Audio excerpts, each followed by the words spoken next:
খিদে পেয়েছে মা। হ্যাঁ আমার সোনা মেয়ে, আজ বৃষ্টির জন্য আমি কাজ যেতে পারিনি। আজকের দিনটা তুমি জল খেয়ে শুয়ে পড়ো মা, আমার ছোট্ট সোনা মা। ঠিক আছে মা, আমি জল খেয়ে শুয়ে পড়ছি।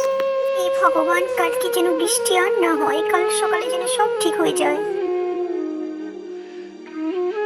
মা মা, আমি আর খিদে সহ্য করতে পারছি না, আমার খুব খিদে পেয়েছে। আচ্ছা আমার ছোট্ট সোনা মা, আর একটু ধৈর্য ধরো, আমি তোমার জন্য খাবারের ব্যবস্থা করে আনছি। কেমন, তুমি সাবধানে থেকো। তাড়াতাড়ি এসো মা। বাবু মশাই, আমাকে একটা কাজ দিতে পারেন? কাল থেকে আমার মেয়েটা না খেয়ে আছে। ঠিক আছে, যাও আমার রান্নাঘরে গিয়ে বাসনগুলো ধুয়ে দাও।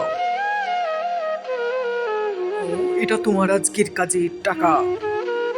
আজকে আমি আমার সোনা মায়ের জন্য অনেক কিছু নিয়েছি, ওকে অনেক কিছু খাওয়াবো। সোনা মা, সোনা মা, এ কি আমার সোনা মা ক্লান্ত হয়ে শুয়ে পড়েছে। আমার ছোট্ট সোনা মা, তোমরা সবাই আমার ছোট্ট সোনা মাকে একটা লাইক করে দাও, ও এক্ষুনি উঠে পড়বে।